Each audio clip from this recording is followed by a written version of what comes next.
Alright, so what I'm going to do is put these off to the side for now because I'm not going to need them yet. I'm going to have to get the bearings opened up. Okay. Then what I'm going to do is heat these up in the center, hold them with something else, of course.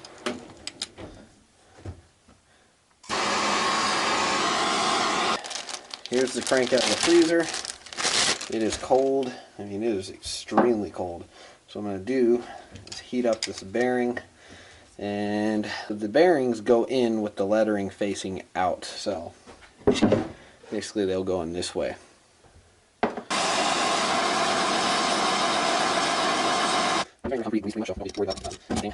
See how that just slid completely all the way down, and you're going to want to leave it there. And being careful because this thing's hot. This bearing is hot anyways. Don't worry about the oil burning off or anything like that. You can go back in there and re-grease them and stuff. So making sure that this bearing is not going to fall off the other side, because I'm sure it's still hot enough to. Get this one, and ooh, that's warm.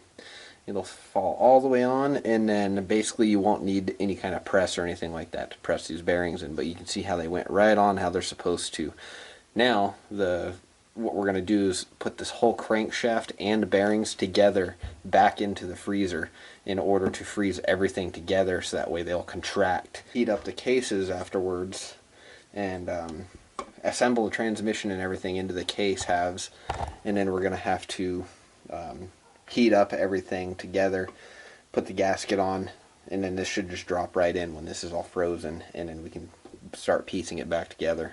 So next clip I'll be doing that. Alright, now I'm going to be reinstalling the transmission, and my zip tie job is not working as good as I was hoping it would, but it still is doing its job, I guess.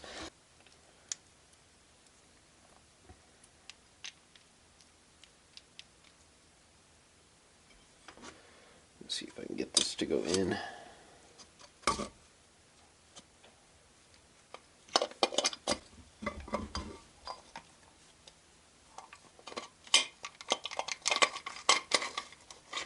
There we go. You can see that's in. So it's kind of tricky if you've never done this before. It's going to be very frustrating.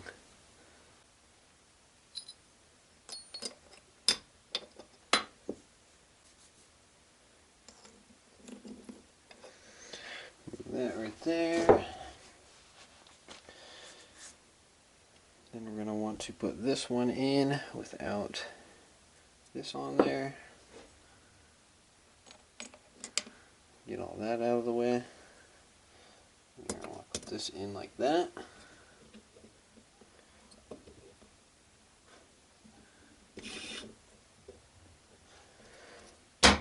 Here we go. Now is the fun part of making sure you have this all lined up correctly, which is pretty straightforward. And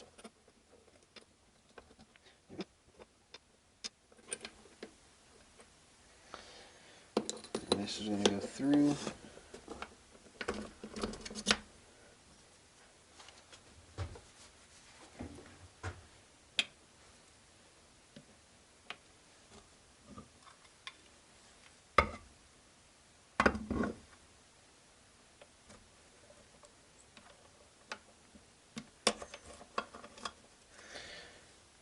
There we go, just like that. You can see I got this transmission put in, and it should switch gears nice and smoothly when you are spinning the main output shaft and doing this. You can see everything's kind of shifting around how it should.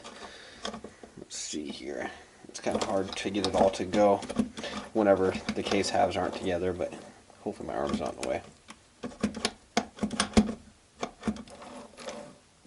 Usually it's a hell of a lot easier if you have like a bench or something with holes drilled perfectly.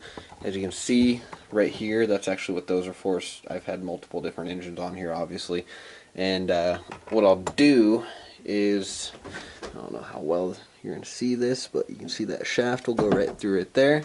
and then when the crank is ready to go in, it's going to go perfectly right there, so it's going to miss everything, and it's nicely counterbalanced, so it's not going to fall off.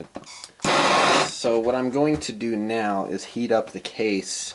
Usually it's easiest to put these in an oven or something like that, transmission and everything together, while the crankshaft is freezing, and then you can just drop everything in. But this works just fine too.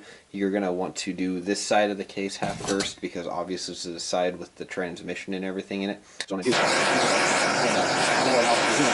it's best to have a can of air duster for this, but I unfortunately don't right now. So being careful on which way you install this too.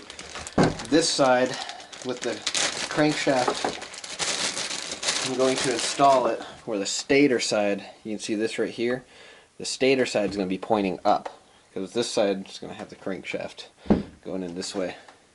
So I'm going to heat this up just a little more. This should, in theory, drop right on in.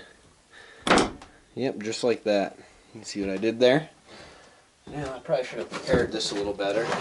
Well, you can see that dropped in very beautifully. And now it's time to open up this gasket kit. Everything is linked in the description too, by the way, on both of these parts of these videos. There's my razor blade. I'm going to need the main case gasket in order to do this. So here we go. It's going to go in like that. There should be some alignment dowels to go in. It'll help center the gasket. They're going to fight with me. See? Should have prepared this better. But I think as long as I get this lined up perfectly, it's hot, I should be alright. Alright, I got one dowel here. This one is the one up by the cylinder, which is going to be right there. There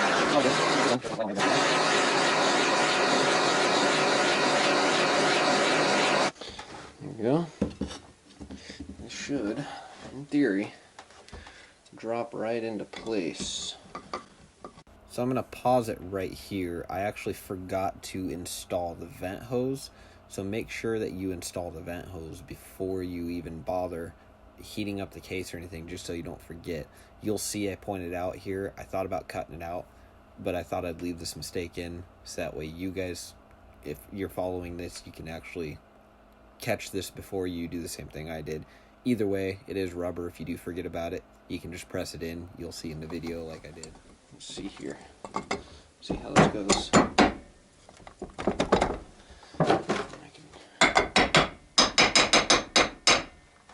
can tap it.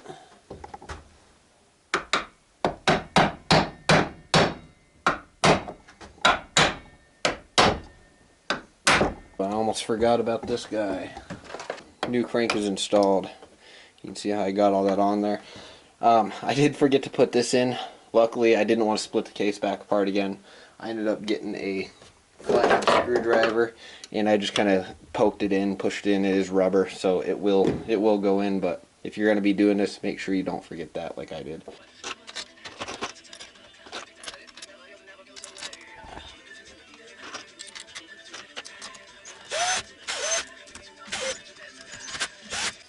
Yeah, if you noticed when I did this, like I said, I pointed out, make sure you put your, your crankshaft in the right way, because you can put the crankshaft in backwards, being that these bearings are the same size, and then next thing you know, this side's going to be all weird because you can't assemble your freaking, you'll have to put your flywheel on this side, and that's just not going to work. I unfortunately don't have a torque wrench that is this small, so what I'm going to do is just go by hand and feel it. And usually these are between 7 and 10 foot-pounds. I usually go with 7. That's what I would guess for this anyways.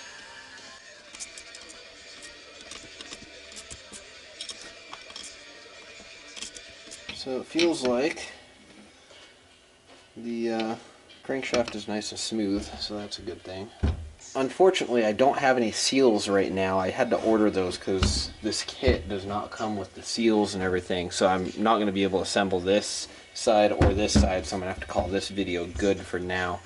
But I'll go over real quick how to trim the gaskets. So if you have a razor knife, what you can do is you just go like this, simply slice down, and then you do the same on this side as well, and what it does is it just flushes that gasket off perfectly. So that way when the cylinder sits on, it's going to be nice and flush. I always like to take a little bit of black RTV and put it on both of these surfaces whenever putting the cylinder and all that stuff back on, just to ensure there's never ever any air leaks or anything like that, because these two strokes, if it has a bad seal or a bad leak right here or something like that, or a small leak, they'll run real lean and they won't last long. Going over the gears real quick to make sure everything is working right. That feels like first gear, and then we got, feels like neutral, and then you have to spin this a little bit to get it to shift again. That feels like second gear. There would be third gear, fourth gear, and fifth gear.